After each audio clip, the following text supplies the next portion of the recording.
मैं कल्पना शर्मा, प्रवक्ता संस्कृत विभाग, साकेत ग्रुप ऑफ कॉलेजेस द्वारा चलाए गए ऑनलाइन कक्षा में आपका स्वागत करती हूँ। आज मैं आपको कठोपनिषद पढ़ाने चल रही हूँ। कठोपनिषद का प्रथम अध्याय। और उसके पहले मैं आपसे कहूँगी कि आप हमारे इस चैनल को लाइक और सब्सक्राइब करें ताकि आपको हमारी ज़रूरी जानकारी मिलती रहे। तो हम सबसे पहले उपनिषदों पे चर्चा करेंगे कि उपनिषद हैं क्या, और उसके बाद हम कठोपनिषद पर थोड़ी सी चर्चा करेंगे। तो उपनिषद जो है वह ब्रह्म विद्या के द्योतक ग्रंथ हैं।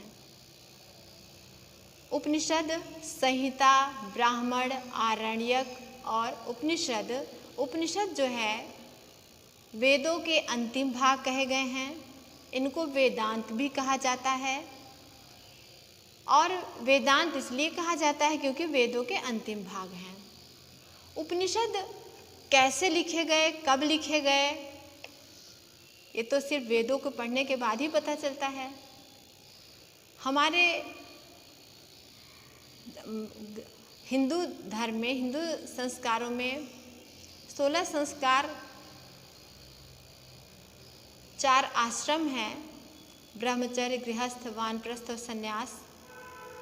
तो ऐसी मान्यता है कि जब वानप्रस्थ की ओर, वानप्रस्थ आश्रम में मनुष्य जाते रहे होंगे और वन में ही जाकर उन्होंने आरण्यकों और उपनिषदों की रचना की होगी। तो उपनिषद ग्रंथ क्यों लिखे गए, पहले उपनिषद शब्द का अर्थ, इस पर हम थोड़ा चर्चा करेंगे। उपनिषद शब्द उपनिषद इन 3 शब्दों से मिलकर बना है। उपनि शब्द में सद धातु में क्विप प्रत्यय लगकर उपनिषद बना है। अब इसका अर्थ क्या होता है? उपनिषद, उप माने समीप, नि माने निष्ठापूर्वक, सद माने बैठना।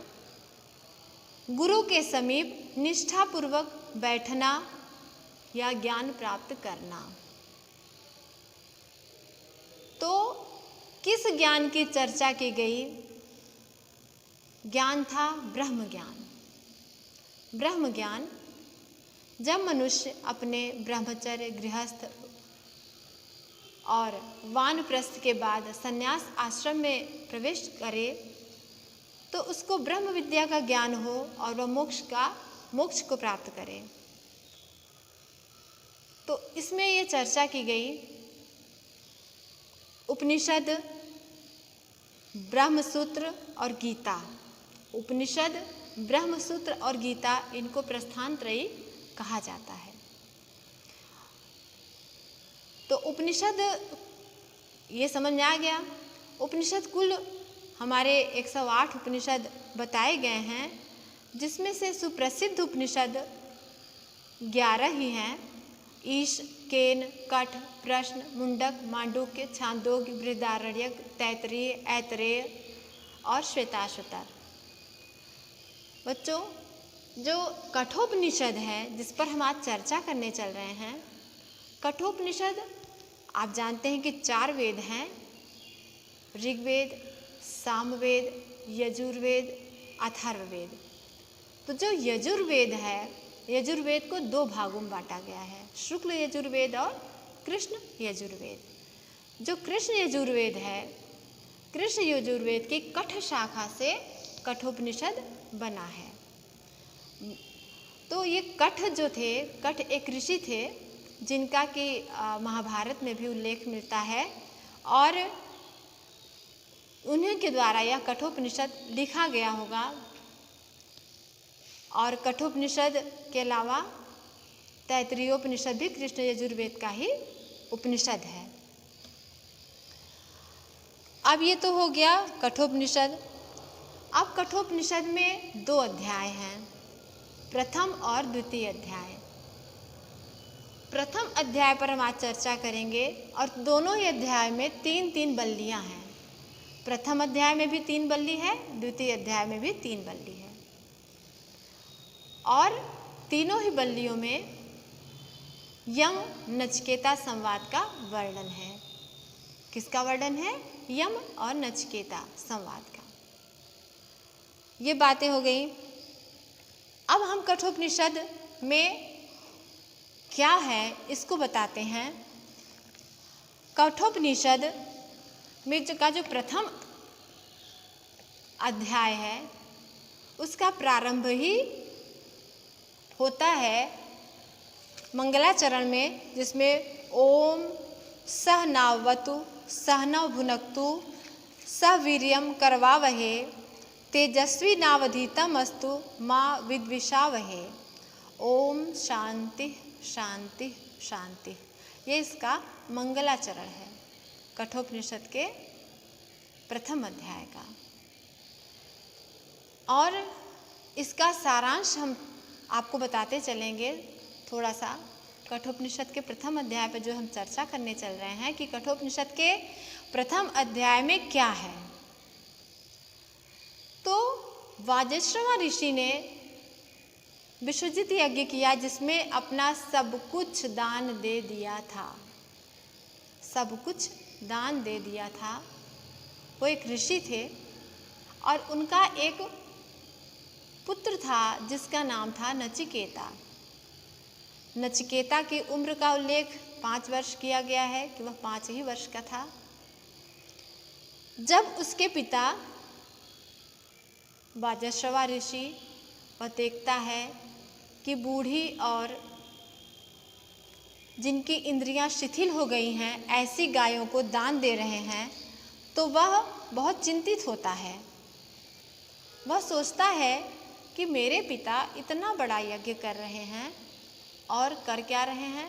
बूढ़ी और शिथिल गायों जिनकी इंद्रियां क्या हो गई हैं? शिथिल हो गई हैं, ऐसी गायों को दान दे रहे हैं।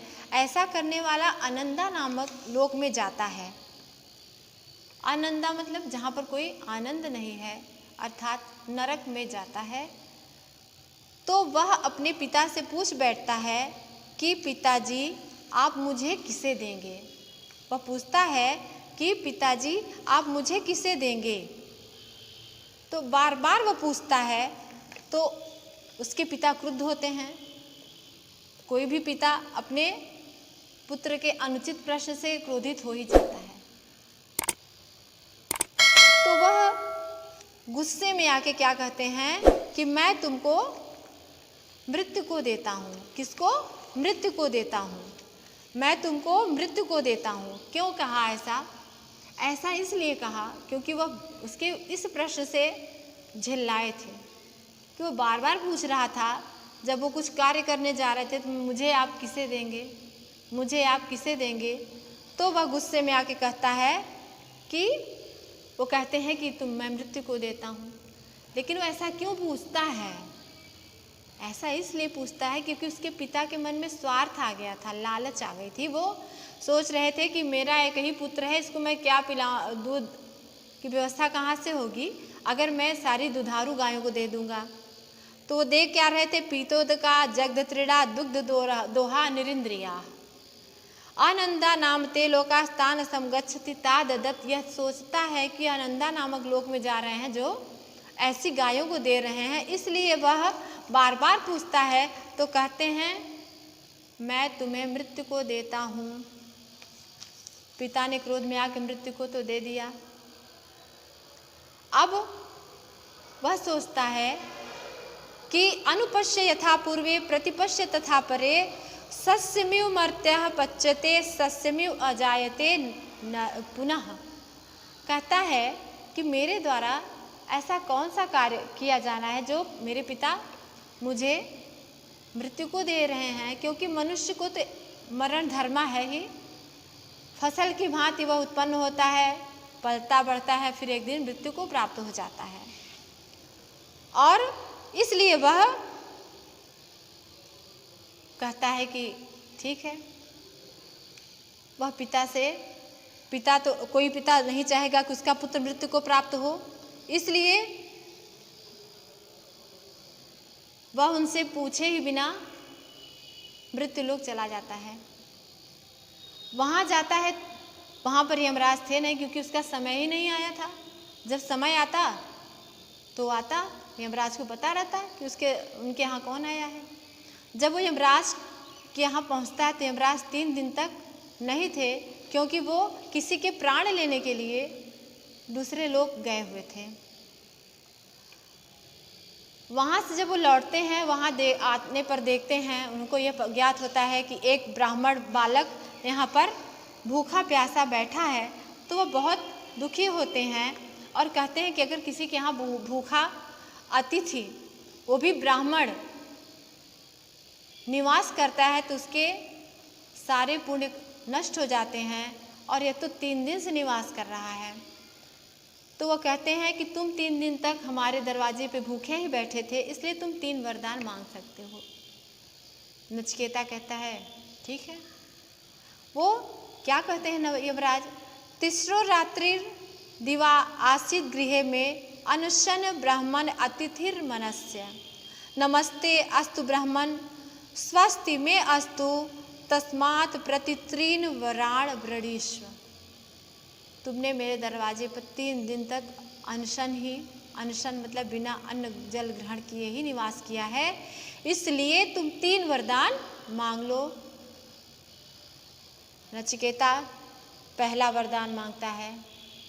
क्या मांगता है कि शांत संकल्प सुमना स्याद वीत मन्युर गौतमो माँ अभिमृत्यो तत्वत् प्रसृष्टम माँ अभिवेदत प्रतीत एतत् त्रयाणाम प्रथमम वरम वृणे। मेरे पिता, जब मैं यहाँ से लौट कर जाऊँ तो शांत मन वाले हो, क्रोध रहित हो जाएं, मुझे पहचान लें और प्रेम से बोले, इसलिए यही मेरा प्रथम वरदान है। वो जानता था कि यदि मेरे पिता क्रोध में होंगे तो भी मुझे ही तो बुरा भला कह रहे होंगे, क्योंकि क्रोधात भवति सम्मोह, सम्मोहात स्मृति विभ्रमः, स्मृतिर्भ्रष्टात् बुद्धिनाशो, बुद्धिनाशात् प्रणश्यति। ऐसा गीता में कहा गया है कि क्रोध से ही सारी बीमारियां होती हैं। इसलिए उसने कहा पहले मेरे पिता का क्रोध शांत हो जाए, क्योंकि वो अत्यंत क्रोध में होंगे और दुखी होंगे कि मैं क्यों चला आया। ठीक, यमराज ने कहा तथास्तु, दूसरा वरदान मांगो। दूसरा वरदान वो सोचता है कि मुझे स्वर्ग लोक का वरदान दीजिए कि स्वर्ग लोक किस तरह से प्राप्त होता है। स्वर्गे लोके न भयम किंचित नास्ति न तत्र त्वं न जरया विभेति उभे तीर्त्वा शनया पिपाते शोकातितो मोदते स्वर्गलोके। तो स्वर्गलोक की प्राप्ति के लिए मुझे ऐसा ज्ञान दीजिए, उस यज्ञ को बताइए, उस कर्म को बताइए जिसको करने से मनुष्य को स्वर्ग की प्राप्ति होती है। तो वो बताते हैं और ये भी कहते हैं कि आज से यह त्रिणाचिकेत नाम की अग्नि से तुम्हें जानी जाएगी, ऐसा वो कहते हैं। और कहते हैं तीसरा वरदान मांगो, उसके लिए विस्तृत जानकारी देते हैं। कहते हैं कि अब तृतीय वरदान मांगो। तृतीय वरदान में वो कहता है येयम प्रेते विचिकित्सा मनुष्ये अस्तित्व एके नास्तिति चैके एतद् विद्याम अनुशिष्ट त्वयाहम वराणामेश वरस तृतीय। बहुत बुद्धिमान था नचिकेता। वो जानता था कि और कुछ मैं मांगूंगा तो उसका कुछ सांसारिक लोभ तो मिल जाएगा, लेकिन जो यहाँ पर रहने वाले मनुष्य हैं उनको मोक्ष कैसे मिलेगा, ऐसा ज्ञान मांगना चाहिए जिससे सिर्फ मेरा ही भला ना हो, लोक कल्याण भी हो। उसका समझिए तो तीनों ही वरदान परोपकार पर आधारित था। प्रथम वरदान भी उसने अपने पिता की संतुष्टि के लिए मांगा था, हालांकि उसमें उसका थोड़ा सा स्वार्थ था, दूसरा वरदान भी उसने संसार लोक कल्याण की भावना से मांगा। तीसरा वरदान भी वो यही मांगता है कि ये प्रेते विचिकित्सा मनुष्य अस्तित्व चेके नास्ति चेके एतद विद्याम अनुशिष्ट त्वया हम और वरणामेश वरस तृतीय।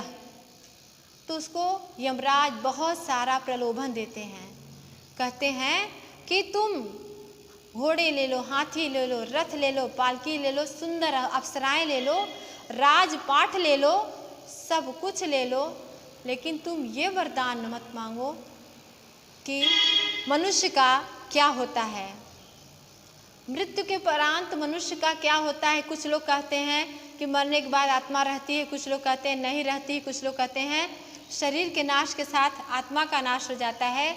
तो मैं उस विषय में आपसे उपदिष्ट होऊं, आपसे उपदेश प्राप्त करूं, यही मेरा तीसरा वरदान है। तो इसके लिए प्रलोभन पे प्रलोभन, यमराज उसको बहुत सारे प्रलोभन देते हैं कि नहीं तुम कुछ और मांगो, तुम इतने छोटे से हो। अभी छोटा सा बच्चा आदमी हम बहलाने के लिए कहते हैं चॉकलेट ले लो, बिस्किट ले लो, मान जाता है, खिलौने ले लो, मान जाता है, और खुश, और अच्छी रिमोट वाली कार ले लो और खुश। तो उसको बहुत सारे प्रलोभन दिए, राजपाट, धन, वैभव, लंबी आयु, चाहे जितना जो हो इस धरती पे जियो। लेकिन उसने कहा नहीं, उसने कहा स्वभावा मर्त्यस्य यदंत एतत् सर्वे इंद्रियाणाम जरयन्ति तेजः अपि सर्वम जीवितम अल्पमेव तवैव वाहास्तव नृत्य गीते। कितना बुद्धिमान था वो, 5 वर्ष का बालक, अलौकिक। उसने कहा ये सारी जो चीजें आप बता रहे हैं ना, वो सब नष्ट हो जाने वाली हैं, मुझे नहीं चाहिए। और ये जो इंद्रियों का तेज है, एक समय आने के बाद ये भी नष्ट हो जाता है। तो ये, और आदमी कितना भी जिए, वो एक दिन सोचता ही है कि थोड़ा दिन और जी लेता तो अच्छा रहता। उसकी इच्छाएं अनंत हैं, वो नष्ट ही नहीं होती। तवै वाहास्तव नृत्य गीते, ये आपके जो नृत्य गीत, ये अप्सराएं हैं, राज वैभव, आप ही को मुबारक हो, मुझे वही वरदान चाहिए। और क्या कहता है, न वित्तेन तर्पणीयो मनुष्य। इतना छोटा बालक इतनी अलौकिक बात कहता है कि धन से तो मनुष्य कभी तृप्त ही नहीं होता, चाहे जितना धन आ जाए, उसकी जो इच्छाएं हैं अनंत हैं। न वित्तेन तर्पणीयो मनुष्य लप्स्यामहे वित्त मद्राक्षम चेत्याह जीवित श्यामो यावदि शिष्यसि त्वम वर्ष तुम्हें वर्णीय सेव। और देखो बुद्धिमान कितना, उसने कहा चाहे जितना जियो मनुष्य का, मनुष्य एक तो मनुष्य धन से तृप्त नहीं होता, दूसरे आयु से तृप्त नहीं होता। बहुत कष्ट मिले, बहुत रोग हो जाए या शरीर बिल्कुल शिथिल पड़ जाए, लेकिन मृत्यु शैया पे पड़ा हुआ भी मनुष्य, उससे पूछा जाए तुम्हारी ये इच्छा पूरी नहीं हुई, कुछ दिन और जियोगे, तो उसके अंतर मन से यही निकलेगा हाँ कुछ दिन और जी लेता तो मेरा ये काम हो जाता। तो कहता है मनुष्य इससे भी तृप्त नहीं होता, तो वरस तुम्हें वर्णीय से, मेरा तो वही वरदान श्रेष्ठ है, मुझे और कुछ नहीं चाहिए, आप अपना रखे रहिए जो दे रहे हैं, और किसी को ये प्रलोभन दीजिएगा, नचिकेता को यह सब नहीं चाहिए, ऐसा वो कहता है। फिर वो कहते हैं ठीक है, बहुत प्रलोभन के बाद जब वो नहीं मानता है तो वो उसको आत्मा के विषय में उपदेश देते हैं और श्रेय और प्रेय दोनों मार्गों के विषय में बताते हैं। ये द्वितीय बल्ली का ही वाचन चल रहा है, द्वितीय बल्ली में ही श्रेय और प्रथम अध्याय की द्वितीय बल्ली में, अभी तक जो प्रलोभन दिए गए ये प्रथम अध्याय की प्रथम बल्ली तक का था। अब प्रथम अध्याय की द्वितीय बल्ली में ये कह रहे हैं नचिकेता कि श्रेय और प्रेय दोनों ही मार्ग मनुष्य को प्राप्त होते हैं, लेकिन जो सब बुद्धिमान है वो श्रेय मार्ग को ग्रहण करते हैं, प्रेय को नहीं।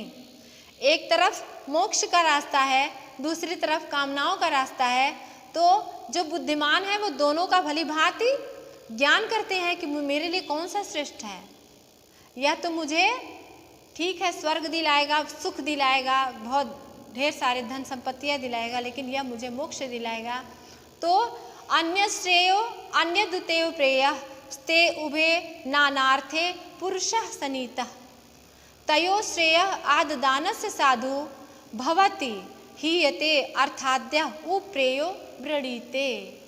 जो वास्तव में धन लोभी हैं, सांसारिक हैं, जिनकी बुद्धि नहीं काम कर रही, वही प्रेय मार्ग को ग्रहण करते हैं और बुद्धिमान व्यक्ति श्रेय मार्ग का ही ग्रहण करता है।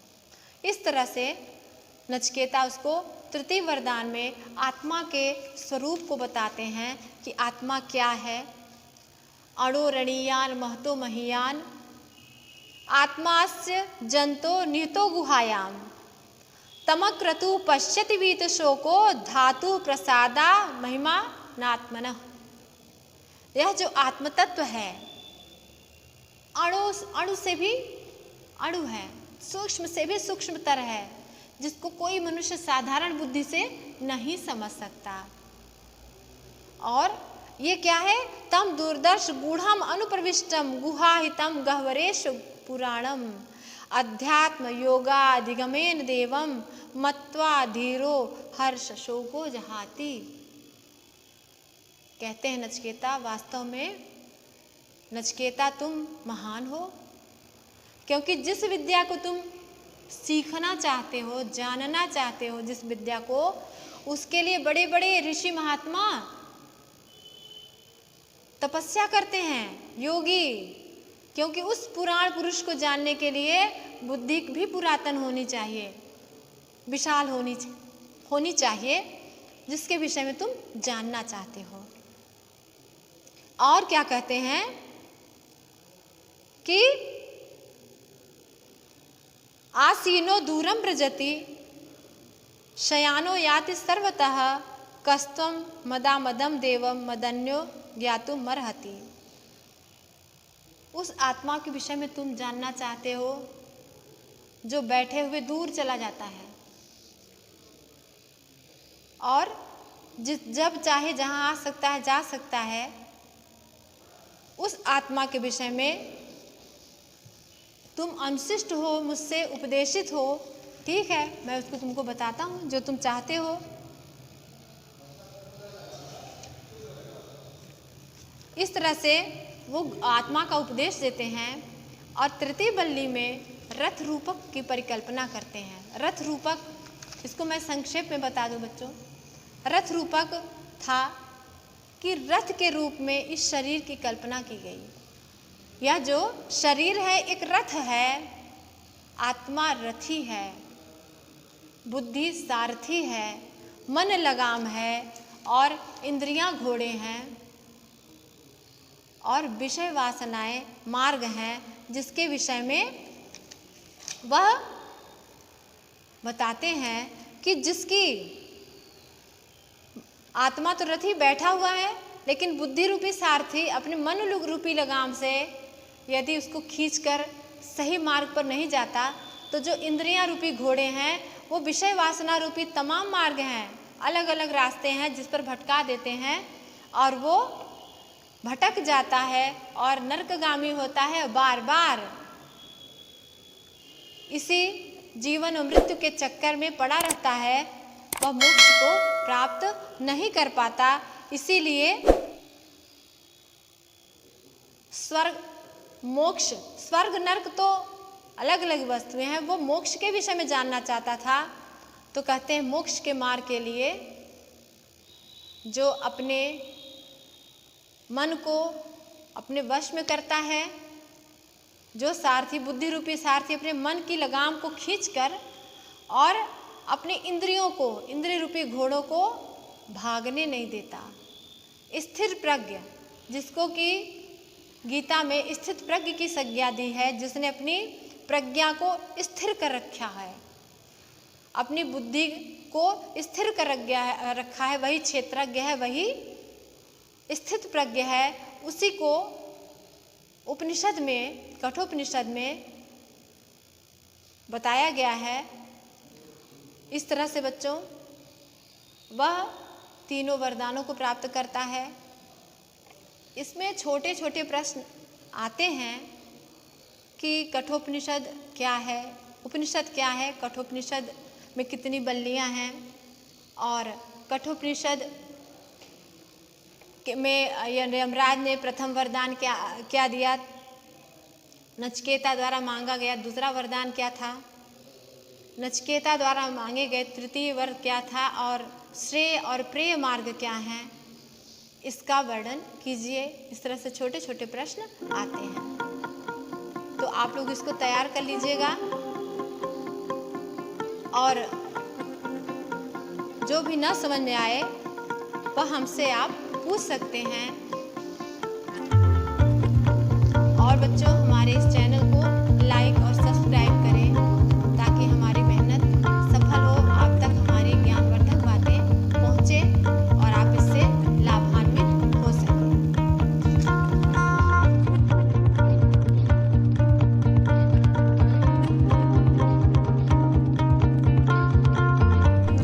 इस वीडियो को अपने दोस्तों के साथ ज़रूर शेयर कीजिए। अगर इस टॉपिक पर आपके कोई भी क्वेश्चन है तो नीचे कमेंट करके पूछिए, हम उत्तर देने का प्रयास करेंगे। और अगर आपने अभी तक हमारे चैनल को सब्सक्राइब नहीं किया है तो तुरंत सब्सक्राइब करिए, साथ ही बेल आइकन पर क्लिक करें ताकि आगे आने वाले सभी वीडियो आप तक पहुंचते रहें और आप हमसे यूं ही जुड़ते रहें।